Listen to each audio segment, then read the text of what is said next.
نحمدہ ونصلی علی رسولہ الکریم اما بعد فاعوذ باللہ من الشیطان الرجیم بسم اللہ الرحمن الرحیم۔ حاضرین و سامعین السلام علیکم ورحمۃ اللہ وبرکاتہ۔ اس وقت ہمارے ساتھ معروف دینی اسکالر مولانا مفتی محمد اسحاق صاحب تشریف فرما ہیں، وہ آپ کی ای میلز کے جواب اب آپ کو دیں گے۔ مولانا صاحب، شہزاد صاحب پاکستان سے لکھتے ہیں کہ سر پر ٹوپی پہننے سے کیا نماز کا ثواب بڑھ جاتا ہے؟ اس کے بارے میں وضاحت فرما دیں۔ یہ جو سمجھا جاتا ہے نا کہ سر پر ٹوپی لینے سے نماز کا ثواب بڑھ جاتا ہے، یہ بالکل دین میں ایک بے بنیاد بات ہے، اس کی کوئی دلیل نہیں۔ مرد کے لیے سر کا ڈھانکنا یا ننگا رکھنا بالکل برابر ہی ہے نا، بلکہ امام ابو حنیفہ رحمۃ اللہ علیہ کے کہنے کے مطابق اگر نیت ہو امکان تجرو، عاجزی کی نیت سے آدمی سر سے کپڑا اتار دے کہ کیا میرا وقار اور کیا میری عزت، میں تو خدا کے سامنے سر بھرانا رسوار ذلیل ہو کر پیش ہوں گا، تو کہتے ہیں پھر زیادہ بہتر صحیح بات۔ نہ کراہت سے نہ جیسے ننگا کار نزد یار، اگر عاجزی اور تواضع کی نیت ہے پھر کوئی مکروہ نہیں۔ جی ایک صاحب ایسے بخاری صاحب پوچھتے ہیں کہ مجھے ہسٹری سے پڑھنے کا بہت شوق ہے، تاریخ اسلام پڑھنے کے لیے کوئی مستند کتاب تجویز فرما دیں، اور یہ فرما دیں کہ کہاں سے خریدی جا سکتی ہے۔ تاریخ اسلام پر جو کتابیں لکھی گئی نا، ان میں سے زیادہ جو ہے نا بہتر خامیاں تو اس میں بھی ہوں گی۔ حاجی معین الدین ندوی صاحب کی تاریخ اسلام جو ہے نا، کیونکہ ندوہ کا معیار تحقیق کا بہت اچھا ہے، وہ پڑھنی چاہیے۔ دوسروں کی نسبت نہ احتیاط سے انہوں نے لکھی ہے تاریخ اسلام حاجی معین الدین ندوی۔ میرے بھائی، یہ کتاب آپ کو مکتبہ اسلامیہ فیصل آباد سے ایزیلی مل سکتی ہے، اس لیے اگر آپ خریدنا چاہیں تو مکتبہ اسلامیہ سے رجوع کر سکتے ہیں۔ مولانا صاحب، ایک دوست محمد وسیم صاحب پوچھتے ہیں کہ حضرت عمار والی حدیث کے مطابق دوسرا گروہ تو جہنمی ہے، اور حضرت علی کے قول کے مطابق دونوں گروہ جنتی ہیں، اس تضاد کو کیسے رفع کیا جا سکتا ہے؟ نہ حضرت عمار کی روایت سے یہ ثابت ہوتا ہے کہ دوسرا گروہ جہنمی ہے۔ اس میں یہ بات بیان ہوئی ہے کہ عمار جنہوں کو جنت کی طرف بلاتے ہیں، کیونکہ وہ خلیفہ وقت کی بیعت اور اطاعت کی طرف دعوت دے رہے تھے، اور خلیفہ برک کی موجودگی میں اس کی بیعت اور اس کے ساتھ ہی اطاعت کا تعلق جو ہے یہی جنت کا راستہ، اور دوسرے لوگ بغاوت کی ترغیب دے رہے تھے، تو ظاہر بات ہے کہ جرم ہے، اور جرم کی سزا تو جہنم ہی ہے۔ مگر یہ نہیں ہوتا کہ اگر کسی کے بارے میں کہا جائے کہ اس کی سزا یہ ہے شراب پینے کی یا نماز چھوڑنے کی یا بغاوت کی، تو کرنے والا ضرور ہو جاتا۔ یہ ایک سزا ہوتی ہے، مگر ہو سکتا اس کے لیے کوئی معنی بھی ہو، اس کے پاس کچھ ایسیاں نیکیاں ہوں، اللہ کی رحمت ہو جائے، حضور کی شفاعت ہو جائے، سزا بیان کی جاتی ہے کہ اس جرم کی سزا یہ ہے۔ باقی فلاں آدمی کو یہ ملے گی یا نہیں، اس میں بہت سی چیزیں دیکھنی پڑتی ہیں، اس لیے عمومی بیان الگ کرنا چاہیے، اور کسی شخص پر اس کو اپلائی کرنے میں نا بڑی احتیاط کرنی چاہیے۔ اس لیے ہم کہتے ہیں کہ ان کا راستہ غلط تھا، وہ بالکل باطل پر تھے، حضرت علی اور ان کے ساتھی حق پر تھے، یہ جنت کا راستہ تھا، وہ غلط تھا، دوزخ کا تھا، مگر یہ دوزخ میں جائیں گے یا نہیں اس کا نہیں کوئی فیصلہ کر سکتا۔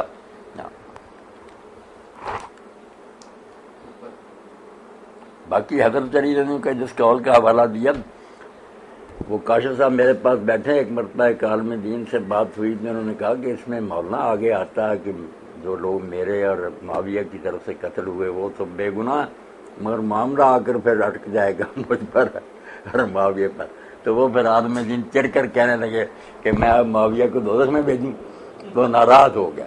انہوں نے کہا نہیں، یہ بات نہیں، آپ نے حوالہ تو پورا دینا تھا نا، اتنا لکھ لیا کہ مصنف ابن ابی شیبہ میں کہ میرے اور اس کے مقتول جو ہے نا وہ جنتی ہیں، مگر آگے تھا کہ معاملہ جہاں آ کر اٹکے گا نا وہ میرا اور معاویہ کے، ان میں سے کس نے بھگتنا۔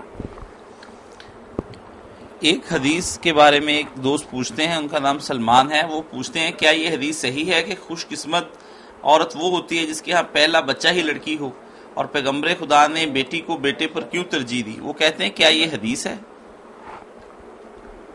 ایسی تو کوئی حدیث میرے علم میں، باقی جو بچیوں کو برا جانتے تھے نا، جاہلیت کا یہ اثر اب بھی باقی ہے کہ بچی پیدا ہو جائے تو کوئی مبارک نہیں دیتا، اس پر کوئی مٹھائی نہیں تقسیم کرتے، بلکہ غم چھا جاتا پورے گھر پر، ہے تو یہ جاہلیت کے اثرات۔ ہاں بچی جو نا اللہ تعالیٰ کے رسول نے اس کی بہت قدر بڑھائی کی، اللہ کی رحمت ہے، 3 بچیاں ہو جائیں 2 ہو جائے، آدمی ان کی پرورش کرے، ان کا نکاح کرے، اچھی تربیت کرے تو وہ باپ کے لیے دوست کی طرف سے پردہ بن جائے گا، آڑ بن جائے گی، بہت قدر بڑھائی ہے۔ فہد احمد خان پوچھتے ہیں کہ پچھلی دفعہ رکوع کے متعلق جواب واضح نہیں ہو سکا، اگر صورتحال یہ ہو کہ کوئی نمازی مسجد میں داخل ہو اور اس نے جماعت حالت رکوع میں دیکھی تو کیا وہ وہی نیت باندھ کر رکوع میں چلا جائے اور حالت رکوع میں چلتے چلتے جماعت سے جا ملے؟ کچھ لوگ تو کہتے ہیں کہ یہ حضرت ابوبکر رضی اللہ عنہ کے لیے ہی تھا، پھر حضور نے کہہ دیا تھا کہ دوبارہ ایسا نہ کرنا، مگر صحیح ہے اگر رسول کریم علیہ السلام کے بعد بھی بہت سے صحابہ کرام رضوان اللہ عنہم اجمعین نے ایسا کیا کہ وہ مسجد میں داخل ہوئے اور دیکھا کہ جماعت جو ہے نا رکوع میں چلی گئی تو انہوں نے سب سے پیچھے ہی رکوع کیا اور چلتے آئے پڑھتے آئے اس کو رکعت کو انہوں نے شمار کیا۔ اس لیے علامہ البانی صاحب نے وہ سارے آثار بہت سے سلسلۃ الاحادیث صحیحہ میں جمع کر دیے۔ ٹھیک بات یہی ہے کہ جب آدمی آئے دیکھے نا جماعت چلی گئی رکوع میں تو پیچھے سے رکوع کر کے چلتا ہے تو وہ اس کی رکعت بالکل صحیح شمار ہو۔ ایک ساتھی پوچھتے ہیں شہزاد صاحب کیا ٹخنوں سے نیچے کپڑا ہو تو نماز ہو جاتی ہے اور دوران نماز کپڑا سمیٹنا جائز ہے؟ کپڑا جو ہے نا ٹخنوں سے نیچے ہر حال میں، یہ حضور علیہ السلام نے اس کو منع کیا اور یہ فرمایا کہ ٹخنوں سے نیچے جو لباس ہے وہ جہنم میں ہے تو بہت بری بات۔ اس لیے امام ابن حزم جیسے لوگ یہی کہتے ہیں کہ عین حال سے نماز میں وہ خدا کی نافرمانی کر رہا تو کیا نماز اس کی ہوگی، مگر باقی علماء نے یہی کہا کہ یہ گناہ اپنی جگہ ہے مگر نماز ہو جاتی۔ ایک روایت ابو داؤد شریف میں نا کہ آپ نے ایک شخص کو ایسی حالت میں دیکھا تو کہا جا کر وضو بھی کرو نیا اور دوبارہ نماز پڑھو، یہ کوئی اتنی زیادہ قوی نہیں روایت، پرہیز کرنا چاہیے ہر حال میں نا نماز میں یا باہر ٹخنوں سے اوپر ہی لباس رکھنا چاہیے۔ ایک ساتھی کا سوال ہے کہ آپ نے فرمایا کہ شادی شدہ عورت کپڑے نہیں سمیٹنے چاہیے نماز میں، جو ہے نا کپڑوں کو اکٹھا کرتے اوپر اٹھاتے ہیں، یہ نہیں ہونا چاہیے۔ رسول کریم علیہ السلام نے اس سے منع کیا کہ کپڑوں کو نہ سمیٹا کرو، رہنے دو ان کو اسی طرح۔ آپ نے فرمایا کہ شادی شدہ عورت اپنے شوہر کے لیے بمیں بنا سکتی ہے، کیا کنواری عورت بھی ایسا ہی کر سکتی ہے؟ ہماری عورت نے کس کے لیے کرنا، وہ اگر کرے گی لوگوں کو دکھاتی پھرے گی تو گناہ ہی ہوگا۔ وہ اللہ سے دعا کرے اللہ اس کو بہترین خامد دے دے تو پھر اس کے لیے بنے سنورے تو یہ نیکی ہوگی، عبادت ہوگی، پہلے تو فتنہ ہی ہوگی نا وہ لوگوں کے لیے۔ ایک مولانا رضوان احمد صاحب یو کے سے پوچھتے ہیں کہ توکل علی اللہ سے کیا مراد ہے اور اس کی ایک مسلمان کی زندگی میں کیا اہمیت ہے؟ توکل علی اللہ جو ہے نا توحید کا تقاضا، اللہ کو ماننے کا حق اسی صورت میں ادا ہوتا ہے کہ آدمی پھر اس پر مکمل بھروسہ کرے۔ تو توکل میں یہ چیز بھی شامل ہے، چھوٹی نیکی نہیں کہ یہ کوئی نفلی نیکی ہے، دین کی بنیاد ہے کہ اللہ کو اگر مانا ہے تو اس پر پوری طرح اعتماد کرے، اس کی طرف سے جو دکھ سکھ آئے، تکوینی امور پیش آئیں، تقدیر جس کو کہتے ہیں، ایک تو ان پر راضی رہے، گلہ اور شکوہ نہ کرے، دعا کرتا رہے کہ اللہ تعالیٰ میرے حالات درست کر، مگر اگر حالات جو ہے نا ناگوار بھی ہوں تو سمجھے کہ جو کر رہا ہے نا وہ مجھ سے زیادہ بہتر جانتا ہے، جہاں دانت جہاں داستن، جو دنیا کو چلا رہا ہے وہ حکمران زیادہ بہتر جانتا ہے کیا کرنا کیا نہیں کرنا۔ تو توکل اللہ کا ایک تقاضا تو یہ ہے کہ آدمی کو کوئی دکھ سکھ پیش آئے تو ہر حال میں راضی رہے، خوش رہے۔ اور دوسری بات یہ ہے کہ شریعت کے جو احکام اللہ تعالیٰ نے دیے نا ان پر کبھی گرا پیدا نہ ہو کہ یہ حکم دین نے کیوں دے دیا، اس پر کامل اعتماد کرے کہ جس نے حکم دیے وہ بہت دانا ہے، حکیم ہے، اس لیے اس میں مسرت اور بہتری ہے۔ تو تکوینی امور ہوں، تقدیر، اس میں رضا بالقضاء، اللہ کے فیصلے پر راضی ہے، اور شریعت کے جو احکام ہیں ان کے بارے میں دل میں کبھی یہ وسوسہ نہ آئے کہ دین نے یہ کیوں حکم دیا، اس کی بجائے یہ ہونا چاہیے تھا، یہ چیزیں توکل اللہ کے خلاف۔ اگر اللہ پر کامل اعتماد ہے نا کہ وہ ہمارے امور کا اور معاملات کا بہترین وکیل ہے، اس کے سپرد ہیں، ہم نے اس کے حوالے کر دیے، جو کرے ہم اس پر خوش ہی خوش ہیں۔ یہ ایسا سدا بہار پودا ہے جو دریا کے کنارے ہے، جس کو خشکی سالی کا سامنا نہیں، ورنہ اپنی کوشش اور تدبیروں سے چاہے نہ کہ آدمی دکھوں سے نجات پائے تو پریشانی سے نجات نہیں پا سکتا، ساری عمر نہ وہ پریشانی کا شکار رہے گا، غم اور دکھوں میں گرا رہے، سکھ نہیں مل سکتا اس کو۔ سکون اور اطمینان کا یہی طریقہ ہے کہ بس اللہ تعالیٰ جو کرے سمجھ لے کہ اس کی طرف سے جو آتا ہے وہ برا نہیں ہو سکتا، وہ قدوس اور پاک خدا ہے۔ تو یہ توحید کا لازمی تقاضا، اگر توحید پر ایمان ہے تو یہ خود بخود پیدا ہوگا، اور اگر اس میں خامی ہے توحید کا عقیدہ درست نہیں، اللہ کی صحیح پہچان نہیں اسے حاصل۔ رضوان احمد صاحب کا یو کے سے یہ سوال ہے کہ کیمیہ سعادت تصنیف امام غزالی جو ہے اس میں یہ لکھا ہوا ہے کہ مومن دن بھر میں 1 بار، مسلمان 2 بار اور گدھا 3 بار کھاتا ہے۔ کیا رسول خدا نے اپنی ساری زندگی میں دن بھر میں صرف 1 بار کھانا کھایا اور ہمیں بھی ایسا ہی کرنا چاہیے؟ کیمیہ سعادت جو نا امام غزالی رحمۃ اللہ علیہ، امام صاحب صوفی تھے، انہوں نے تصوف کی روشنی میں ایسی باتیں کہی ہیں جن میں ذرا کھانا کھانے سے پرہیز کرنے کی باتیں، نہ یہ حدیث ہے نہ کوئی دین کا حکم ہے کہ 1 ہی بار کھاؤ، آدمی ضرورت کے مطابق کھا سکتا ہے۔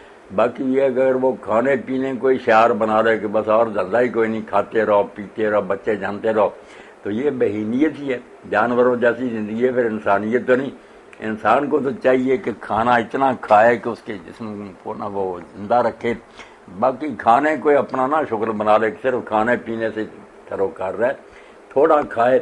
قلت طعام، قلت منام، قلت کلام، قلت اختلاط انا، یہ 4 چیزیں نا سارے مجاہدے کی جان ہے کہ لوگوں سے زیادہ ملے جلے نہ، فضول باتیں نہ کرے، اور نہ زیادہ کھائے نہ زیادہ سوئے، مناسب حد تک ان چیزوں کو رکھیں۔ 1 سے زیادہ مرتبہ آپ کھا لیا کریں۔ امام غزالی رحمۃ اللہ علیہ بہت نیک تھے، صوفی تھے، مگر ان کے بارے میں یہ بات جو ہے نا، یہ تو مسلمہ کہ علم حدیث میں وہ مفلس ہی تھے۔ احیاء اور علوم الدین میں یا کیمیہ سعادت میں جو حدیثیں دی ہیں نا، ان پر لوگوں نے تخریج کر کے بتایا کہ بہت کم صحیح ہے۔ باتیں ان کی ٹھیک ہیں، درویشی کی ہیں، مگر حدیثیں نہیں ٹھیک۔ انہی صاحب کا سوال ہے، سنا ہے جب سور پھونکا جائے گا تو سب بے ہوش ہو جائیں گے، مگر حضرت موسیٰ علیہ السلام بے ہوش نہیں ہوں گے، اس کی کیا وجہ ہے؟ اس کی وجہ اللہ کے رسول علیہ السلام نے بھی نہیں بیان فرمائی، اس طرح ہی کہا کہ جب سور پھونکا جائے گا تو سب لوگ بے ہوش ہو جائیں گے، سب سے پہلے میں ہوش میں آؤں گا، تو میں دیکھوں گا کہ موسیٰ علیہ السلام عرش کا پایا پکڑ کر کھڑے ہوں۔ اب حضور فرماتے ہیں کہ یہ نہیں مجھے اللہ تعالیٰ نے علم دیا کہ وہ بے ہوش ہی نہیں ہوں گے یا بے ہوش ہوں گے مگر مجھ سے پہلے ہوش میں آ جائیں گے، یہ علم مجھے نہیں عطا کیا۔ یہ خبر اللہ کے رسول نے دی کہ ہوش میں مجھ سے پہلے ہی ہوں گے۔ مولانا صاحب، کیا قرآن سے استخارہ کیا جا سکتا ہے؟ یعنی دعا کر کے قرآن مجید کھول لیں اور پھر اس کا ترجمہ پڑھ کر اس سے جواب اخذ کر لیں، یہ شرعاً کس حد تک جائز ہے؟ نہیں، شریعت میں اس قسم کے استخاروں کا کوئی ذکر نہیں، باقی امت میں ایسے استخارے رائج ہیں، کوئی قرآن سے استخارہ کرتا، کوئی کسی طرح تسبیحوں سے کرتا، مگر سب سے بہتر یہی ہے کہ آدمی اللہ تعالیٰ سے دعا کرے کہ میں یہ کام کرنا چاہتا ہوں، اگر یہ بہتر ہے تو اللہ تعالیٰ اس کے ہونے کے لیے اسباب مہیا کرے، اس میں برکت دے، اگر نہیں یہ میرے حق میں بہتر ہے تو اس میں کوئی روڑا اٹکا دے، خلوص دل سے یہ معاملہ اللہ کے سپرد کر دے، پھر جو ہو نا اس پر راضی رہے۔ یہ استخارہ نبی علیہ الصلوۃ والسلام نے سکھایا، یہ قرآن مجید کے استخارے دوسرے دین میں نہیں آئے۔ مولانا ضمن یہ بتا دیں کہ یہ استخارہ کسی وقت بھی کیا جا سکتا ہے؟ دن میں کسی وقت بھی کیا جائے، 2 رکعت نماز پڑھ کے نا یہ دعا کرے، آج جانا اللہ تو سب کچھ جانتا ہے، قادر مطلق ہے، اگر یہ چیز میری دنیا آخرت کی یہ بہتر ہے تو اس میں برکت دے، ہونے دے، اگر نہیں میرے لیے مناسب اس میں کوئی روڑا اٹک جائے، اور جدھر بہتری ادھر مجھے متوجہ کر لیا جائے۔ کچھ لوگ یہ بھی ساتھ کہتے ہیں کہ آپ سو جائیں، آپ کو خواب میں اشارہ ہوگا، یہ تمام چیزیں کس ساتھ؟ یہ چیزیں جو ہے نا یہ لوگوں نے ساتھ زمین میں خود ہی لگا لی ہیں کہ سونا چاہیے اور پھر خواب آئیں گے اس کی تعبیر، ایسی کوئی بات اللہ کے رسول نے نہیں بتائی، بس دعا کرنی ہے خلوص سے اللہ سے، پھر معاملہ اللہ کے سپرد، جو ہو اس کو بہتری ڈالے۔ ایک ساتھی، ان کا نام محمد علی ہے، سویڈن سے پوچھتے ہیں، میں سویڈن میں اسٹوڈنٹ کے طور پر رہتا ہوں اور ایک ہوٹل میں ملازمت کرتا ہوں جہاں کھانے کے ساتھ شراب بھی بیچی جاتی ہے۔ یہاں میں جبکہ میں اپنی فیملی کا واحد کفیل ہوں اور مجھے دوسری جاب اس لیے نہیں ملتی کہ مجھے وہاں کی زبان نہیں آتی۔ آپ میری رہنمائی فرما دیں کہ اس صورت پہ کیا میں وہ جاب چھوڑ دوں یا اسے جاری رکھوں؟ آپ وہ جاب نہ چھوڑیں، مگر ساتھ ساتھ نا اس میں کوشش میں لگے رہیں کہ کوئی ایسی جاب مل جائے جہاں یہ شراب کا کاروبار نہ، اللہ تعالیٰ آپ کو نصیب کرے۔ آپ کا جذبہ تو بہت مبارک ہے کہ آپ اس حرام چیز کے استعمال سے نفرت کرتے ہیں، مگر جب تک کوئی جاب نہیں نا ملتی آپ یہ نہ کام کریں، ایسا نہ ہو کہ بعد میں پچھتانا پڑے۔ اور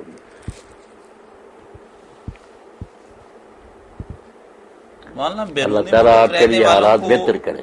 بیرون ملک رہنے والوں کو عموماً یہ پریشانی لاحق رہتی ہے، یا انہیں وہاں شراب بیچنی پڑتی ہے، یا انہیں کچھ اس طرح سور کا گوشت جس میں برگر وغیرہ میں ڈالتے ہیں۔ یہی دارالکفر میں مصیبت ہے نا۔ تو یہ جو ہمارے دوست صرف اپنی زندگی کی عیش و آرام کے لیے یا تعیشات کے لیے یا سائشات کے لیے دارالاسلام چھوڑتے ہیں اور دارالکفر کی طرف چلے جاتے ہیں، تو یہ شرن اس کی کیا حیثیت رہ جاتی ہے؟ جرم ہی ہے نا، ہونا تو یہی چاہیے کہ دارالکفر میں جو لوگ ہیں وہ ہجرت کر کے دارالاسلام میں آئیں۔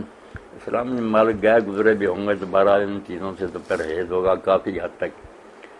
میں دنیا کی خاطر جانا بری بات ہے، رزق تو جو ہے نا آدمی کا پیچھا کرتا ہے، جو قسمت میں وہ آپ کو ضرور ملے گا، جو نہیں نا آپ کہیں چلے جائیں، لکھے لیکھ نہ مٹن ہدایت اللہ پامے لنگ سمندروں پار دیں، آپ کہیں بھی چلے جائیں اگر وہ قسمت میں نہیں ملے گا۔ یہ عقیدہ اور ایمان مسلمان کا ایمان کا جز ہے کہ اللہ تعالیٰ نے جو میرے لیے لکھا نا وہ مجھے ملے گا، جو نہیں لکھا وہ نہیں ملے گا۔ اس لیے جائز طریقوں سے وہ جہاں ہے وہاں ہی کوشش کرے، بالکل ٹھیک ہے۔ مجھے ایک بات یاد آتی ہے کہ ایک آدمی بنارس جانے لگا، ہندوؤں کا وہ بہت بڑا مرکز ہے نا، مندر ہیں بڑے بت ہیں وہاں، تو ایک بزرگ سے جو اس کے مرشد تھے رہبر ان سے ملنے کے اور کہنے لگا مولانا آخری سلام ہے، میں بنارس جا رہا ہوں روزی کے لیے۔ تو بزرگ نے ہی کہا کہ بنارس کے رب کو میرا سلام کہنا۔ تو اس نے کہا توبہ توبہ، بنارس کا رب کو کیا اور؟ انہوں نے کہا بنارس کا رب اور نہ ہوتا تو تم وہاں کیوں جاتے؟ اگر وہاں بھی وہی رب ہے تو یہاں رہ کر نہ اس سے مانگتے کہ میں یہی رہوں گا، اور اس نے توبہ کی کہ میں نہیں ہندوؤں کے گھر میں جاؤں گا۔ اس لیے نا جہاں ہیں آپ پیدا ہوئے وہاں ہی کوشش کریں، انشاءاللہ نا آپ کی نیت نیک ہوگی تو وہاں ہی اسباب مہیا کر دیں، نہ جائے پردیس میں۔ کتنے لوگوں نے دھکے کھائے اور بہت تباہ حال ہوئے، دنیا آخرت دونوں برباد ہوئے۔ ایک دوست ہیں شاہ زیب صاحب دبئی سے، وہ پوچھ رہے ہیں کہ مولانا صاحب میں آپ کا بہت بڑا فین ہوں اور اللہ کا شکر ہے کہ میں آپ کے خطبات عموماً سنتا رہتا ہوں۔ اب مجھے دو طرح کے سوال ذہن میں اچانک آئے ہیں اور وہ ان کے جواب درکار ہیں کہ قرآن کریم میں آتا ہے کہ 7 دنوں اور 6 راتوں میں اللہ تعالیٰ نے زمین و آسمان کو تخلیق کیا، تو اس سے پہلے رب تعالیٰ کہاں تھا؟ ہو سکتا ہے یہ میرا سوال عجیب ہو، لیکن میرے دماغ میں یہ سوال آیا تو پوچھ لیا۔ اللہ آپ کو خوش رکھے، آپ کا دینی شرف اللہ تعالیٰ اور بڑھائے۔ ایسے سوال جو نا ذہن کو پریشان کرنے کے لیے کہ دنیا 7 دنوں تو نہیں آیا، اللہ تعالیٰ نے 6 دن میں کہا کہ زمین و آسمان میں نے 6 دن میں پیدا کی۔ یہ قرآن مجید میں کئی جگہ بات آئی ہے۔ اب اس سے پہلے کیا تھا کیا نہیں تھا اس کا ہم کیا تذکرہ کریں؟ باقی یہ بات ابن تیمیہ رحمۃ اللہ علیہ جیسے لوگ کہتے ہیں کہ اللہ تعالیٰ کوئی فارغ تو نہیں بیٹھا رہا ہوگا، اس لیے یہ دنیا جو ہے اس سے پہلے خدا جانے کتنے جہان اس نے بنائے اور وہ سارے ختم ہوئے، اس کے بعد نئے بنائے۔ ہماری یہ دنیا جس میں رہ رہے اب ہم، یہ عالم جو ہے یہ 6 دن میں اللہ تعالیٰ نے بنایا اور یہ بھی ایک وقت پر ختم ہو جائے گا۔ اب اس کے بعد پھر اللہ تعالیٰ کو نئی دنیا بنائے گا، یعنی یہ سارے معاملے اللہ جانتا۔ کئی باتیں ایسی جو حضرت امام جعفر صادق نے کہا کہ کئی، مگر یہ عام انہوں نے کہا بیان کرنے کا نہیں، لوگ پریشان ہوں گے۔ کئی مرتبہ جہان فنا ہو چکا، قیامتیں ہو چکی ہیں، وہ لوگ جنت دوزخ میں جا چکے ہیں، یہ بار بار ہو چکا ہے، نئی دنیا پیدا ہوتی ہے، ان کا امتحان ہوتا، مگر ان کو ان کا زیادہ نہ پھیلاؤ، عام لوگ ان کو نہیں برداشت کر سکتے۔ ابن تیمیہ رحمۃ اللہ علیہ بھی اس کے قائل تھے کہ اللہ تعالیٰ نے کبھی فارغ نہیں تھا، دنیا بنتی رہی ہے، بے شمار مرتبہ بنی ہے، اس نے جہان پیدا کیے، مگر یہ ساری چیزیں جو نا ہمارے لیے راز ہی ہیں، اللہ اپنی دنیا کو خود ہی بہتر جانتا۔ مولانا صاحب ایک دوسرا سوال تھا، جی ہاں، دوسرا سوال ان کا یہ تھا کہ وہ جن کے بارے میں پوچھنا چاہتے تھے کہ میرا دوسرا سوال یہ ہے کہ ایک انسان کی روح اس کے جسم کے لیے بنی ہے، کیا کوئی دوسری روح اس کے جسم پر آ سکتی ہے؟ تو جن کیسے آ جاتا ہے؟ جن آ نہیں جاتا، جیسے سانپ وغیرہ ڈستے ہیں نا تو آدمی کے اندر زہر سرات کر جاتا ہے، یا جراثیم آپ لوگ کہتے ہیں کہ انسان کے اندر آ جاتے ہیں بیمار ہو جاتا، جیسے وہ جراثیم داخل ہو جاتے ہیں نا، ایسے جنات بھی سمجھنے جراثیم کی طرح کی ایک غیر مرئی مخلوق ہے، وہ بھی انسان پر قابو پا لیتے ہیں، اس کو بے بس کر دیتے ہیں، اپنی مرضی کے مطابق اس کو چلاتے ہیں۔ یہ ان کا چھو جانا، قرآن پاک کہتا ہے نا، یہ تخبط الشیطان من المس، بلا شبہ بالکل، کہ وہ چمٹ کر انسان کو یہ پاگل بنا دے۔ مطلب بڑی اچھی مثال ہے، جیسے جراثیم آ جاتے ہیں ہمارے جراثیم جسم میں، جبکہ روح بھی موجود ہوتی ہے اور جراثیم بھی آ جاتے ہیں، بالکل، اور سانپ کا زہر پورا اثر کرتا ہے جسم۔ صحیح بات۔ فاطمہ صاحبہ پاکستان سے سوال کرتی ہیں، مولانا صاحب مجھے یہ بتا دیجئے کہ روزے کا فدیہ کیا ہے اور یہ کب اور کس صورت میں چھوڑا جا سکتا ہے؟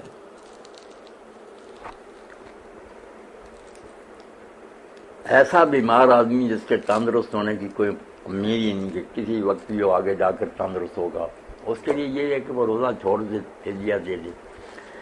عورتوں کو دو حالت میں روزہ چھوڑنے کی اجازت ہے، اگر پیٹ میں بچہ ہے تو حاملہ عورت کو اجازت ہے کہ وہ روزہ چھوڑ سکتی ہے، اور اسی طرح جو دودھ پلا رہی بچے کو بھی چھوٹا ہے وہ اس کو بھی اجازت ہے۔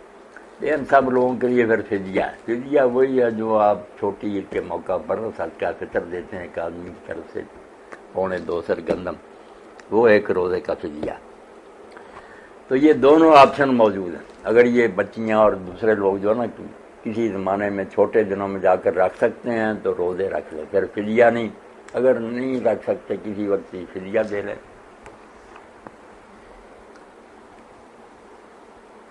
مولانا صاحب ایک سوال ایک خاتون نے بھیجا ہے، صفیہ نام کی خاتون ہیں، وہ پوچھتی ہیں مولانا صاحب ایک حدیث ہے کہ جنت میں آدمی اسی کے ساتھ ہوگا جس سے وہ محبت کرتا ہے، اب میں جنت میں اپنے شوہر کے ساتھ ہوں گی یا اپنے محبوب کے ساتھ؟ اگر میں اپنے محبوب کے ساتھ زندگی گزارنا چاہتی ہوں تو آپ اس کے بارے میں مجھے وضاحت فرمائیں، کیا میں وہاں پر اپنے شوہر کے ساتھ جاؤں گی یا پھر اپنے محبوب کے ساتھ؟ نہیں، اگر تو آپ اپنے شوہر کے علاوہ کسی اور سے محبت کرتی ہیں جو آپ کے لیے جائز نہیں، محبت تو آپ کو اپنے خاوند سے کرنی چاہیے، تو آپ اور آپ کا محبوب جنت میں کیا جائیں گے جو ناجائز محبت کے مجرم ہیں۔ یہ جو بات فرمائی آپ نے کہ جس سے محبت کرتا ہے، یہ تو ایسے ہی جیسے ہم حضور سے محبت کرتے ہیں، صحابہ کرام سے، اہل بیت سے، اولیاء سے، اس سنس میں یہ بات آئی ہے کہ جن جن سے محبت ہوگی، اگر ہمارے اعمال کچھ کم بھی ہوں گے تو اللہ اپنے فضل سے ہمیں ان کے ساتھ ملا دے گا جن نیک لوگوں سے آج محبت ہوگی۔ مگر یہ غیر شرعی محبت کہ آپ نکاح کے بغیر کسی مرد سے محبت رکھتی ہیں، یہ تو جرم ہے، اس سے تو توبہ کرنی چاہیے۔ آپ دعا کریں کہ آپ کا نکاح جو ہے نا جنت میں بھی برقرار رہے، آپ اپنے خاوند کے ساتھ ہی رہیں۔ نیک بیویوں نے تو یہ کیا، جیسے حضور نے فرمایا تھا کہ اگر کوئی عورت اس کا خاوند فوت ہو جائے، اس کے چھوٹے چھوٹے بچے ہیں تو ان کی خاطر وہ نیا نکاح نہ کرے، ان بچوں کو سنبھالتے رہے، حانیہ عربی زبان میں اس کو کہتے ہیں، تو خاوند کے ساتھ ہی ہوگی۔ نیک بیویاں تو یہ چاہتی ہیں کہ اپنے خاوند کے ساتھ ہی ان کا یہ رشتہ برقرار رہے، کیوں نیا ڈھونڈنا؟ اللہ رحم فرمائے۔ یہ وجہ عورتیں پسند نہیں کرتی ہیں اپنے خاوند کو، اس حوالے سے کیا یہ سوال ہے؟ مولانا صاحب ایک دوست وقاص عزیز نہیں، اگر وہ خاوند بھی ٹھیک ہوگا، سر صاحب کہہ رہے ہیں اگر وہ کسی وجہ سے اپنے خاوند کو پسند نہیں کرتی، خاوند بھی جنت میں چلا گیا، یہ بھی تو اللہ تعالیٰ نے قرآن پاک میں فرمایا نا کہ خاوند بیوی ہو یا دوسرے لوگ دلوں میں جو رنجشیں اور ناراضگیاں نا نزا نا معافی صدور من غل، ہم سب کے دلوں سے وہ کینے بوجھ نکال دیں گے، بالکل محبت سے سب لوگ رہیں گے، یہ ناراضگیاں انشاءاللہ ختم ہوں گی، چلے جائیں خاوند بیوی جنت میں۔ اللہ مولانا صاحب محترمہ ہنا پوچھتی ہیں، السلام علیکم، وعلیکم السلام ورحمۃ میں نے نبی کریم صلی اللہ علیہ صلی وسلم اللہ کو علیہ وسلم خواب میں اس حالت میں دیکھا کہ آپ بچے کی مانند، ایک خوبصورت بچے کی مانند مجھے نظر آئے اور وہ زمین پر 3 قسم کی لکیریں کھینچ رہے تھے، کیا آپ مجھے بتا سکتے ہیں اس خواب کی تعبیر کیا ہو سکتی ہے؟ اس کی تعبیر کے لیے تو کوئی سوچنے کا موقع دینا چاہیے، تیر تکے نہیں چلانے چاہیے۔ باقی بڑی خوشی کی بات ہے، آپ کو سرکار رسالت مآب صلی اللہ علیہ وسلم کی زیارت ہوئی، مومن کے لیے بہت بڑی بشارت ہے، مگر یہ کہ آپ کو بچے کی شکل میں دیکھا اور اس کی لکیریں، اس کے لیے ذرا رجوع کریں گے نا تعبیر کی کتابوں کی طرف انشاءاللہ نا۔ ایک صاحب نے پوچھا کہ مولانا صاحب کیا خون کے نکلنے سے وضو ٹوٹ جاتا ہے؟ وضو نہیں ٹوٹتا، بس خون جو ہے نا اس کو دھو لینا چاہیے صاف کر کے، وضو پہلا ہی برقرار۔ جب روایتوں میں بات آتی ہے نا کہ پی پر لہو وغیرہ نکلنے سے خون وضو ٹوٹ جائے، وہ صحیح نہیں۔ ایک دوست وقار امریکہ سے پوچھتے ہیں، میری بیوی نے قرضہ لیا اور اس کے بعد اب اس قرض کو اتارنے کے لیے وہ پارٹ ٹائم جاب بھی کر رہی ہے، کیا کوئی شخص اسے اپنی زکوٰۃ کے ذریعے سے اس کا قرض اتارنے کے لیے اس کی مدد کر سکتا ہے؟ بالکل کر سکتا۔ قرآن مجید میں جو مصارف بیان ہوئے نا زکوٰۃ کے، ان میں والغارمین بھی، کہ جو قرض کے بوجھ تلے دبے ہوئے جو لوگ ہیں نا، وہ بے شک کچھ جاب بھی کرتے ہیں، ان کی مدد کرنی چاہیے۔ قرض اتروانا جو ہے بہت اعلیٰ نیکی ہے۔ ایک دوست پوچھتے ہیں سعودی عرب سے کہ السلام علیکم، وعلیکم السلام۔ اسلامی حکومت میں لا کس فرقے کا اپنایا جائے گا؟ ہر فرقہ اپنے آپ کو حق کہتا ہے اور دوسرے کو باطل، یہ کیسے ممکن ہوگا کہ ایک اسلامی حکومت کے بننے کے ساتھ ہی تمام فرقے بھی ختم ہو جائیں گے؟ فرقوں میں جو زیادہ اختلاف ہے نا وہ پرسنل لا میں کہ نماز کیسے پڑھیں، نکاح طلاق وغیرہ تو یہ لوگوں کے ذاتی معاملے ہیں، اس میں حکومت کو دخل دینے کی کوئی ضرورت نہیں، ہر شخص اپنے طریقے پر عمل کر سکے گا، کوئی خرابی نہیں۔ باقی جو پبلک لا ہے نا اس میں انشاءاللہ سارے مل کر فیصلہ کریں گے، بہت کم اختلاف ہے، اور ضرورت جو ہے نا خود ہی ایجاد کی ماں، جب حالات پیش آئیں گے سب کا دماغ درست ہو جائے گا کہ اس سے ملک کا انتظام اچھا چل سکتا، آنے تو دے اسلامی حکومت۔ بلا شبہ۔ مولانا صاحب، امر بالمعروف اور نہی عن المنکر، کیا یہ ہر مسلمان کی ذمہ داری ہے کہ وہ یہ کام کرتا رہے، یا اس کے لیے مخصوص گروہ ہی ہونا چاہیے تاکہ دوسرے شعبوں پر بھی توجہ دی جا سکے؟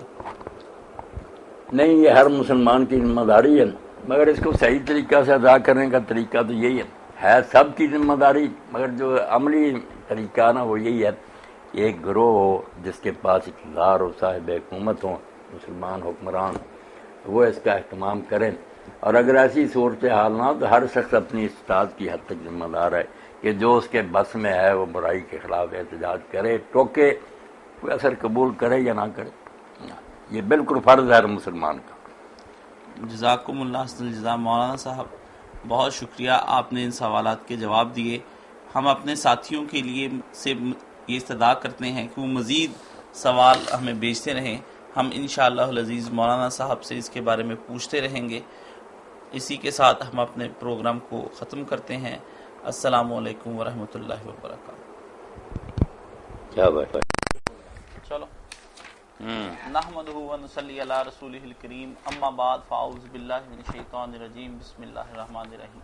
حاضرین و سامعین، السلام علیکم ورحمۃ اللہ وبرکاتہ۔ اس وقت ہمارے ساتھ معروف دینی اسکالر مولانا محمد اسحاق صاحب تشریف فرما ہیں۔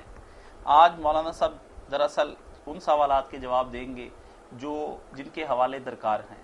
میں مولانا سے بلا تاخیر سوالات کا آغاز کرتا ہوں۔ مولانا صاحب، ایک ساتھی نے سوال کیا ہے کہ نبی کریم صلی اللہ علیہ وسلم کی ایک مشہور حدیث ہے جس میں صحابہ کرام کو کسی جگہ پر جانے کے لیے کہا گیا اور کہا گیا کہ وہ عصر تک وہاں پہنچ جائیں، بعد میں وہاں نماز عصر پڑھنے کا بھی حکم دیا گیا۔ ان صحابہ کے دونوں گروہوں میں اختلاف ہو گیا کہ نماز عصر کے وقت میں اسی وقت پڑھنی چاہیے یا بعد میں جا کر۔ تو اس بارے میں وہ ساتھی پوچھتے ہیں کہ آخر ان میں سے ایک گروہ تو حق پر ہوگا ہی نا، وہ گروہ کون سا تھا؟ اس بارے میں وضاحت فرما دیں۔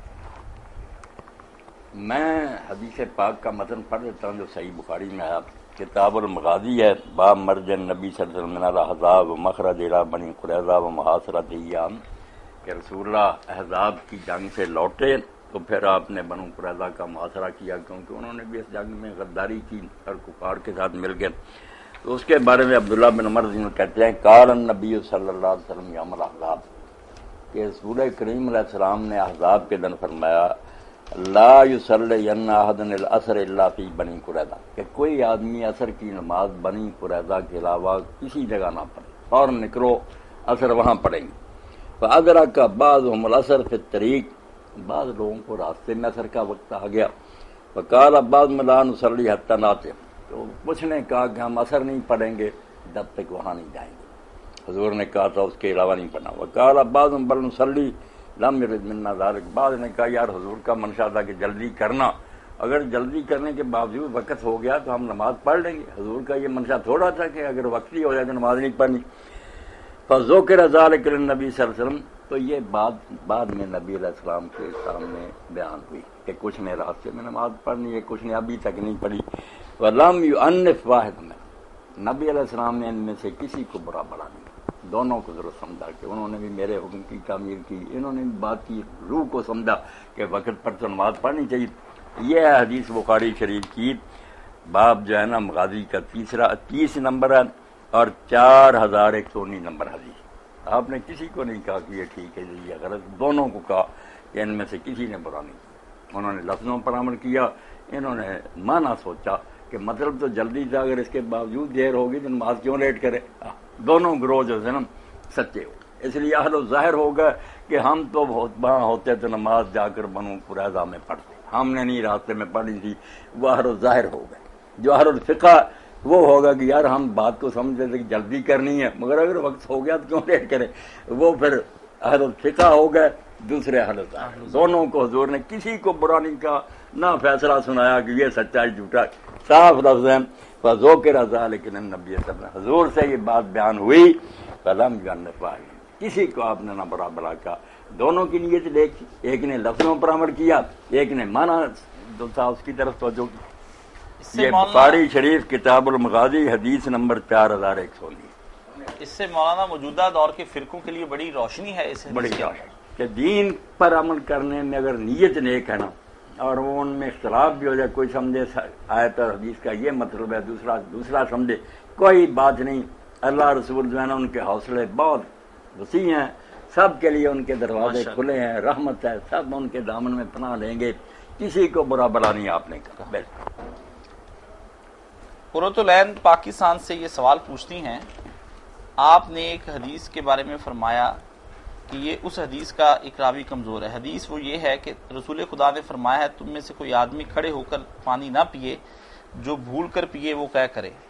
آپ نے کہا اس کا ایک راوی کمزور ہے، وہ راوی کون سا ہے؟ ازراہ کرم حوالہ دے دیں۔ یہ تو پھر کتاب نکالنی پڑے گی، کوئی دوسرا سوال ہے۔ ہاں اس کے بعد دوسرا، جی ہاں وہ کہہ کر کے، تو اس بارے میں دوسرا سوال جو ہمیں، اگر مسلم شریف ہوتی تو پھر پتہ چل، کتاب الاشرفہ، کتاب الاشرفہ بیٹا نکال لینا۔ اتنی دیر میں ہم ایک اور سوال لیتے ہیں اور سوال کہ مولانا صاحب ام سفیان کینیڈا سے پوچھتی ہیں حضرت معاویہ رضی اللہ تعالیٰ عنہ کے بارے میں دو حدیثوں کی کیا حیثیت ہے؟ ایک حدیث میں انہیں کاتب وحی کہا گیا ہے اور دوسری حدیث میں نبی کریم صلی اللہ علیہ وسلم نے دعا کی ہے کہ اے اللہ معاویہ کو ہادی اور مہدی بنا دے۔ ان احادیث کا حوالہ دے دیں اور یہ بتائیں کہ آیا یہ احادیث صحیح ہیں یا نہیں۔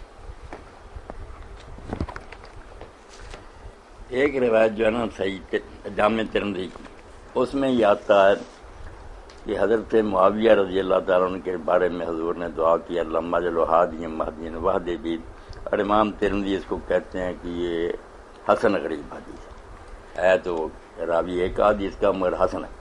نیچے انہوں نے پھرنا علامہ مبارک پوری نے کہا کہ نہیں یہ بات درست نہیں۔ قال الحافظ ابن حجر رحمۃ اللہ علیہ فرماتے ہیں اسناد لیس بصحیح، اس کی سند جو ہے نا وہ صحیح نہیں ہے، کیونکہ امام ترمذی نے جو کہہ دیا نا کہ عبد الرحمن بن ابی امیرہ جو ہے یہ صحابی ہے، وہ کہتے ہیں نہیں یہ صحابی نہیں، یہ تابعی ہے، صحابی جو کہتے ہیں نا اس کا صحابی ہونا ثابت نہیں ہوا۔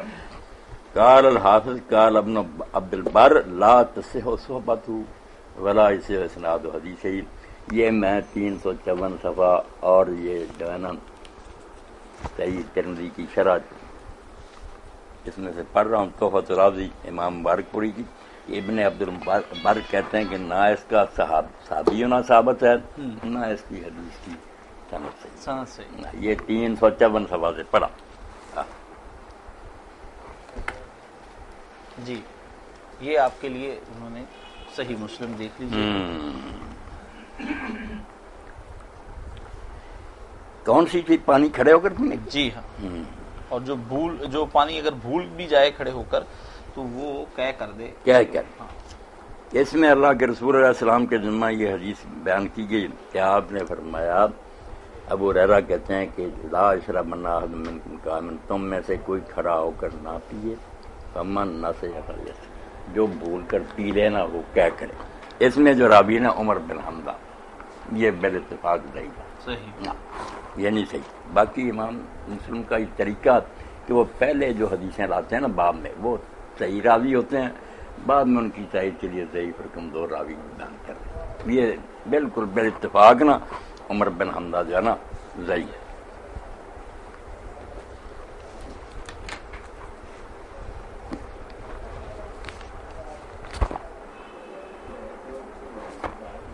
اللہ اکبر۔ چلو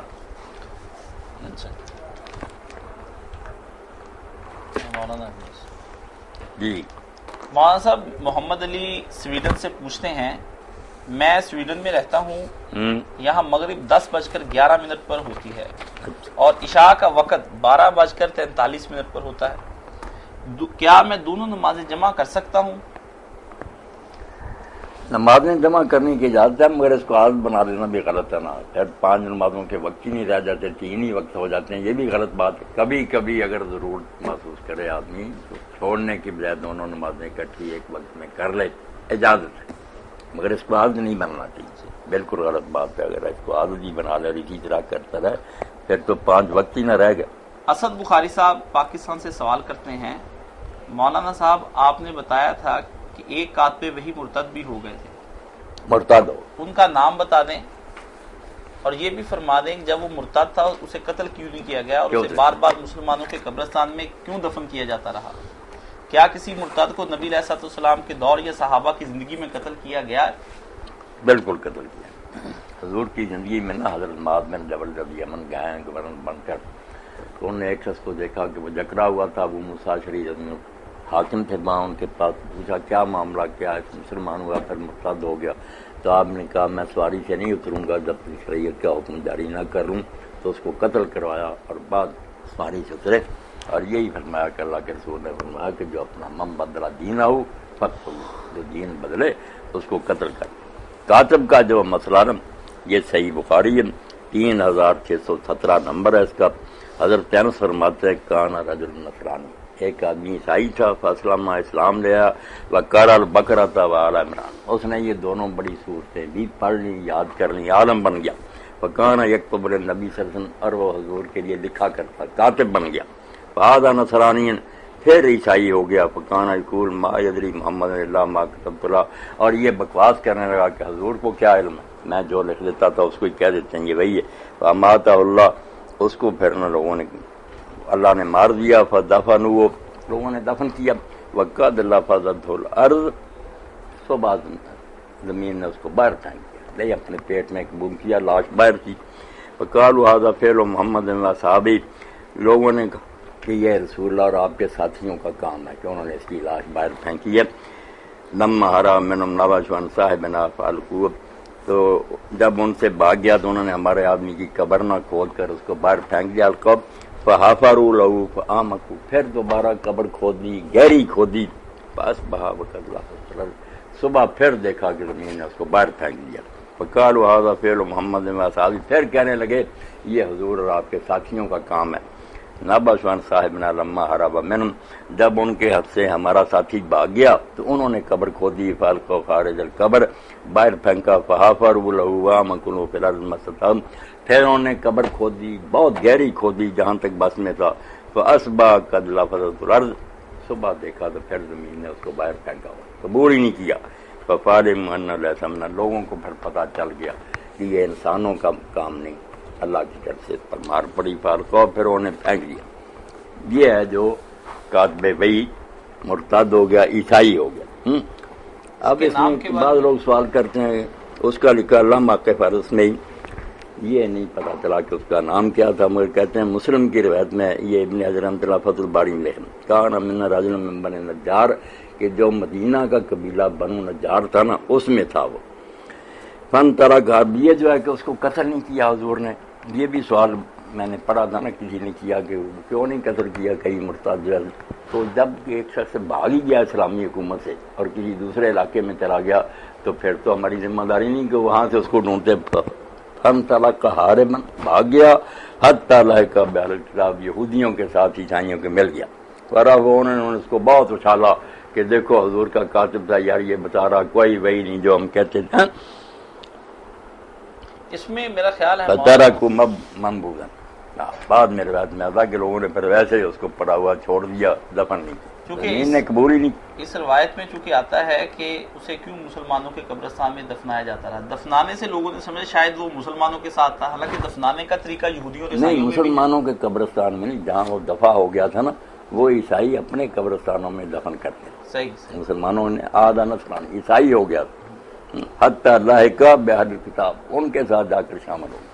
تو جو ہمارے علاقے سے نکل جائے ہم اس کا پیچھا تو نہیں کرتے کریں گے کہ دفعہ کہاں ہوگی، اگر اسلامی حکومت میں رہے گا مرتد ہوگا قتل ہو جائے گا، اور اگر وہ دارالکفر میں چلا جاتا ہے تو اسے پھر نہیں اس کو پکڑنے کی ضرورت نہیں، دفعہ ہو گیا ہمارے علاقہ سے. صحیح. اس سے یہ بھی پتا چلا کہ جو بعض لوگ کہتے ہیں نا فلاں کاتب بھائی تھا، وہ کہاں یکتب النبی، حضور علیہ السلام کے کاتب ہی تھا، وہ مرتد ہو گیا. کئی جو ہے نا ایسے لوگ جو کاتب بھائی سچے تھے مرتد ہوئے، ان میں سے بھی ہے.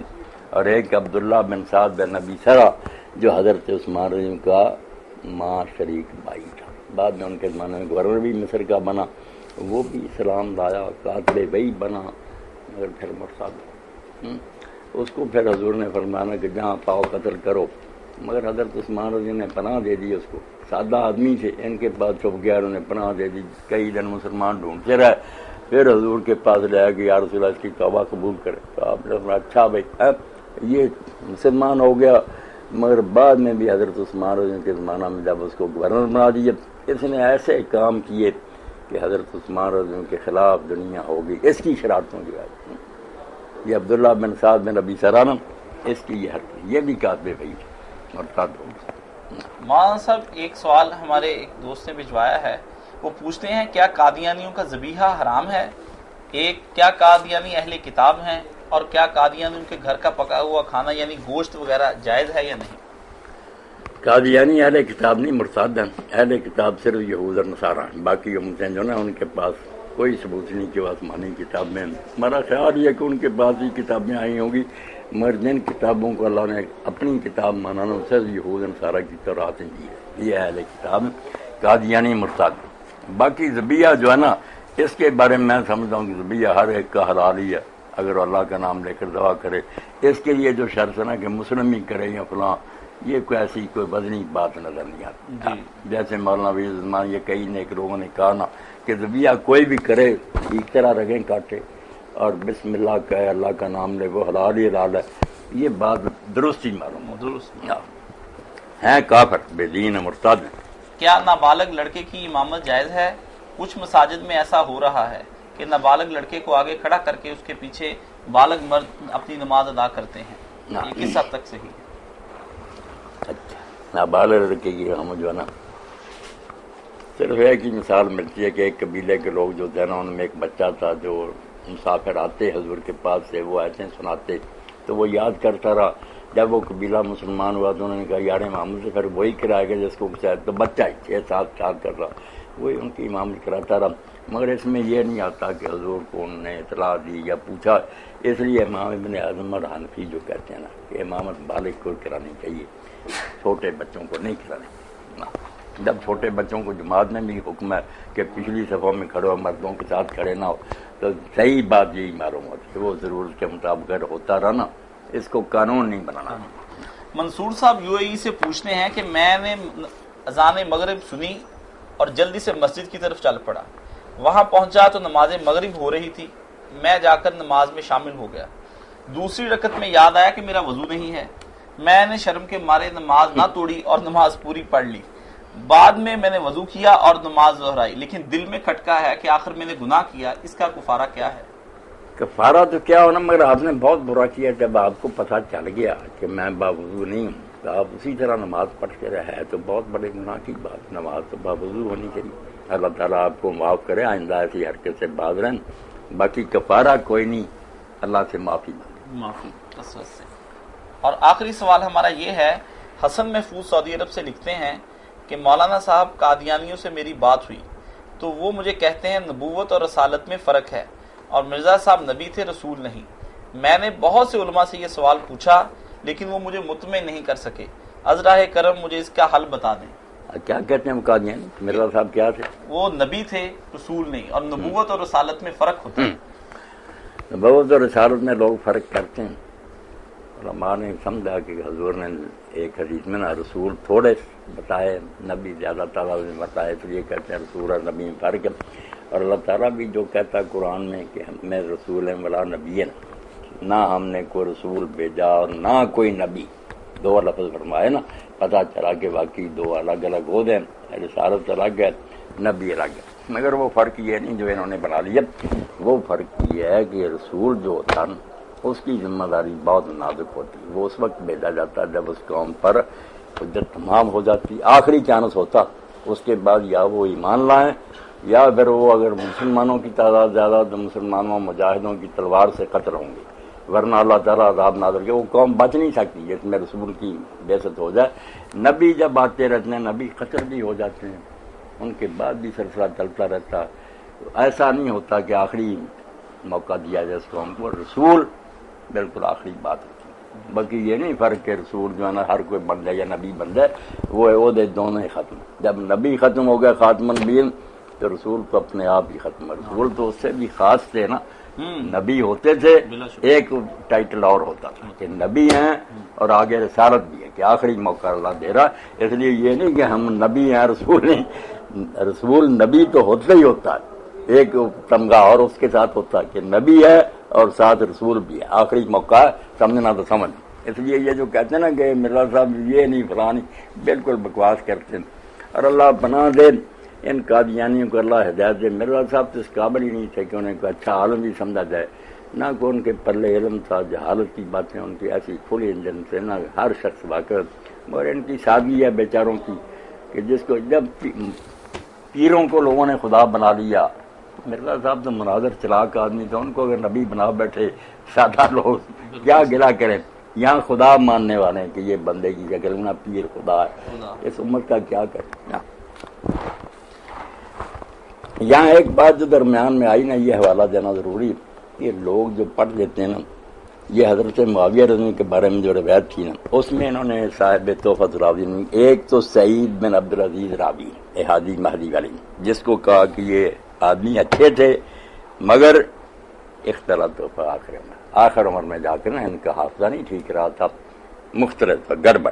اور دوسرا جس صحابی کا حوالہ نا کہ عبد الرحمن بن ابی امیرہ یہ بیان کرتے ہیں، اس کا کہا کہ قال ابن عبد البر لا تصح صحبتہ ولا یصح اسناد حدیث، نہ اس کا صحابی ہونا صحیح ثابت ہوا تابعی، اور نہ اس روایت کی سند صحیح ہے کوئی۔ اور آگے جو لکھا نا بہت عمدہ ہے، یہ فتح الباری کا حوالہ ہے، تحفۃ الراضی کے صاحب نے بھی اس کو نقل کیا کہ لوگوں نے اس کی شان میں کئی حدیثیں بنا دی۔ اعلم ان قد ورد فی فضائل معاویہ حدیث کثیرہ، سن لو حضرت معاویہ کی شان میں بہت حدیثیں لوگوں نے بیان کر دی، کتابیں بنا دی، لیکن لیس فیہا ما سے من طریق الاسناد، مگر سند کے لحاظ میں ان میں سے ایک بھی صحیح نہیں۔ وبذالک جزم اسحاق میں راوی و نسائی وغیرہ، یہ بڑے بڑے عالموں نے وضاحت کر دی ہے کہ جتنے مرضی دفتر کاڑے کرتے رہیں کوئی شان نہیں اس کی تھی۔ وقد صنف ابن ابی عاصم جزءا فی مناقبہ وکذالک عمر غلام سالم ابو بکر نقاش، ان لوگوں نے جن کے نام لیے نا حضرت معاویہ کی شان میں رسالے اکٹھے کیے کہ یہ بھی حدیث ہے، یہ بھی۔ وأورد ابن جوزی فی الموضوعات بعض الاحادیث التي ذکروا، ابن جوزی نے اپنی کتاب میں ان میں سے کچھ حدیثیں اپنی موضوعات کی کتاب میں ذکر بھی کی۔ ثم ساقہ اسحاق میں رہا ہوا ہے انہ قال لم یصح فی فضائل معاویہ شیء، بعد میں ابن جوزی نے امام اسحاق میں رہا ہوا ہے کے حوالہ سے لکھا کہ حضرت معاویہ کی فضیلت میں کوئی شے ثابت نہیں، بالکل یہ جھوٹی بات ہے۔ واخرج ابن جوزی ایضا من طریق عبداللہ بن احمد بن حنبل سالت ابی ماتقول فی علی معاویہ، بہت ضروری حوالہ اس لیے نقل کرا رہا ہوں، فتح الباری نے لیا ذکر معاویہ۔ اور یہ توحد امام احمد ابن حنبل کے بیٹے عبداللہ نے پوچھا ماتقول فی علی معاویہ، کہ ابا جی آپ علی اور معاویہ کے بارے میں کیا کہتے ہیں؟ فاترہ کا تو دیر تک امام احمد بن حنبل نے سر جھکایا. ثم قال، پھر فرمایا بیٹا علم ان علی کان کثیر العذاب، کہ علی بدقسمتی تو اس کے دشمن بہت ہو گئے، مسلمان جو ہے نا بہت دشمن بن گئے. ففتش اعداؤہ لہ عیبا، تو دشمنوں نے بڑی تلاش کی کہ علی کا کوئی عیب نہ ڈھونڈے. فلم یجدوا، انہیں اس کا کوئی عیب نہیں ملا. فحمد الى رجل قد حاربه فتراه كان منهم لعلی، تو پھر انہوں نے یہ مکاری کی کہ جو آدمی حضرت علی سے جنگیں لڑتا رہا نا، اس کو انہوں نے مکاری سے اتنا اچھالا، اس کی شانیں بیان کی کہ علی کیا ہے، معاویہ جیسا ہی ہے نا. فاشار بهذا الى مختلق معاویہ من الفضائل، تو یہ بات کیا کرے امام احمد بن حنبل نے یہ اشارہ کیا کہ معاویہ کی جتنی شانیں گھڑی ہیں نا علی کے برابر کرنے کے لیے، ممن لا اصل لہ، ان کی کوئی حقیقت نہیں، یہ مکاری ہے، سیاسی چال ہے. قضا فی الفتح، جیسا کہ فتح الباری میں ہے. یہ 354 355 صفحہ تحفۃ الرازی امام عبد الرحمن المبارک پر اہل حدیث چوتھی جلد. اور یہ فتح الباری میں بھی جہاں ذکر معاویہ باب، وہاں امام نے یہ کھول کر لکھا. اب یہ جو کہہ دیتے نا کہ عبد الرحمن بن ابی میرا، جس کو یہاں کہا کہ نہیں یہ صحابی نہیں، اس کا صحابی ہونا ثابت نہیں، جس نے حاجی مادی کے روایت کہتے نہیں، یہ صحابہ جو لکھی نا ابن حجر نے صحابہ پر، اس میں بہت سی روایتیں دی ہیں جس سے ثابت کیا کہ نہیں یہ صحابی ہے. یہاں کا صحابی نہیں فتح الباری، وہاں کا صحابی ہے. تو اس کے بارے میں یہ بات سن لیں کہ امام ابن حجر رحمۃ اللہ نے اپنی زندگی میں جو کتابیں لکھی نا، 3-4 کتابیں ہیں جن پر انہیں فخر تھا کہ یہ میں نے پختہ عمر میں لکھی ہیں. فتح الباری ہے اور یہ تہذیب و تہذیب ہے، یہ ہے پکی میری. جو پہلے تلخیص العبیر یا علیہ صاحبہ وغیرہ لکھی، وہاں مجھے کوئی ساتھی ملا تحریک کے لیے ساتھ، نہ میں کوشش کر سکا. وہ کتابیں اتنی معتبر نہیں جتنی یہ کتابیں. اب اس میں بھی دیکھ لیں، یہ تہذیب و تہذیب ہے، اس میں بھی صاف نہ لکھا کہ یہ کوئی بات نہیں، صاف بیان کر دیا کہ یہ عمران بن ابی تعالیٰ سی، یہ ہے اس روایت میں جس میں آتا نا کہ یہ کاتب وحی تھا فلاں، سب رد کیا، کچھ نہیں. لہ صاحب ذاک ضعیف، ابن حبان وغیرہ نے صرف کہا قال ابو زرع لین، قال ابو حاتم والنسائی لہ صاحب القوی. ایسے ہی نا لوگ ہیں جن کی روایتیں لوگ دیتے رہتے ہیں، حقیقت نہیں ان کی کچھ. مرتد کے بارے میں جو میں نے حوالہ دیا نا کہ حضرت معاذ بن جبل سواری سے ہی نہیں اترے، جب ابو موسیٰ اشعری کے پاس یمن میں گئے نا نہیں اترے. بتایا کہ کیوں باندھا ہوا، انہوں نے کہا مرتد ہو گیا. یہ 6923 نمبر حدیث ہے صحیح بخاری کی، اور باب یہ حکم المرتد والمرتدہ والستابت. تو لکھا ہے کہ حضرت ابو موسیٰ اشعری کو حضور نے بھیجا اور آدمیوں کو، تو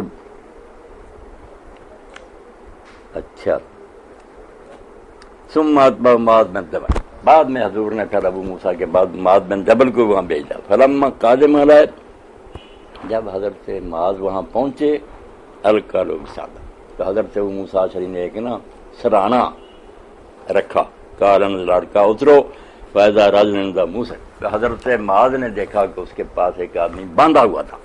قال معاذ، کہا یہ کیا ہے معاملہ؟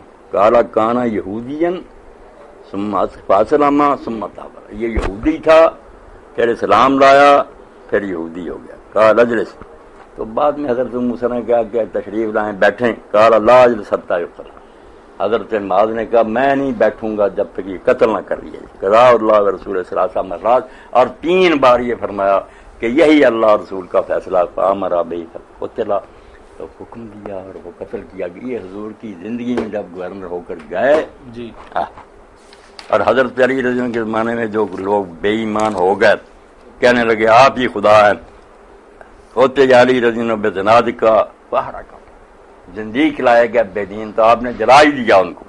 فبلغ ذلك ابن عباس فقال لو كنت انا لم احركم لنهي رسول الله لا تعذبوا بعذاب الله.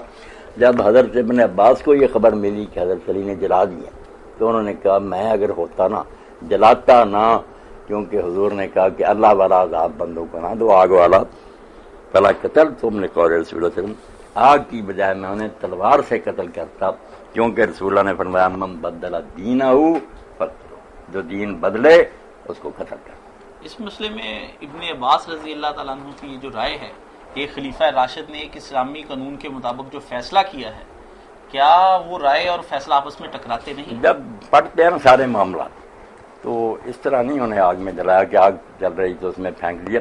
یہی ہے حضرت معاذ بن جبل نے بھی اس کو قتل کیا، وہ بھی بعد میں جلا دیا. لاشیں جلائی ان کی عبرت کے لیے کہ لوگ کانپ جائیں کہ ان لوگوں کا حشر کرنا ہے، دفن کے بھی لائق نہیں، پہلے قتل ہی زندہ نہیں جلایا. زندہ.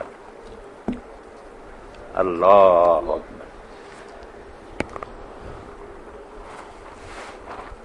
تو یہ یاد رکھیں کہ ابن حجر رحمۃ اللہ علیہ کی کتابوں میں سے فتح الباری، تہذیب التہذیب، مشتبہ اور یہ جو کہتے ہیں نا تخلیق التعلیق، یہ ہیں کتابیں جن پر انہوں نے فخر کیا کہ یہ آخر عمر میں نے لکھی ہیں.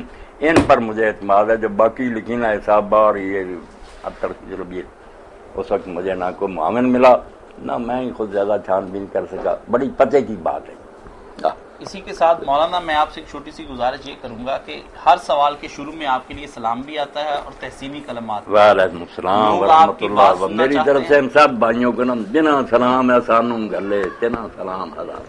جو میرے بھائی بہن مشرق مغرب میں مجھے سلام کہہ رہے نا، میری طرف سے ان سب کے لیے سلام ہے. میں ان کے لیے دعا گو.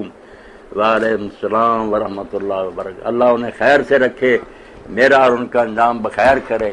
زندہ رہیں تو اسلام پر رہیں، موت آئے تو اللہ کے رسول کے دین پر آئے. نکل جائے دم تیرے قدموں کے نیچے، یہی دل کی حسرت، یہی آرزو ہے. اور میں نے ایک ساتھی کل دور سے پوچھ رہا تھا غیر ملک سے، میں نے کہا یار میری تمنا ہے یار اللہ یہ پوری کرے کہ آخر وقت ہو، لوگ بیٹھے ہوئے ہیں مسائل پوچھ رہے ہیں، ان کے شاید کا کیا مطلب ہے، میں بتاتا ہی نہ خاموش ہو جاؤں. اسی حال میں موت آ جائے. اللہ ایسی موت ہی مجھے نصیب کرے کہ دین کی باتیں ہو رہی ہوں اور روح اللہ کے حوالے کرتا. نکل جائے دم تیرے قدموں کے نیچے، یہی دل کی حسرت، یہی آرزو. وہ مسلم شریف کی روایت رہ گئی ہے کہ اس کا بھی ساتھ ہی بیان کریں. جیسے تھا نا کہ جو کہہ کرے اس کا بتا دیا نا کہ عمر بن حمزہ وہی راوی اس میں ضعیف. اللہ اکبر. اسی کے ساتھ ہم آج کا پروگرام ختم کرتے ہیں. انشاءاللہ پھر حاضر کے لیے ہمیں اجازت دیجیے. السلام علیکم ورحمۃ اللہ وبرکاتہ. خیر.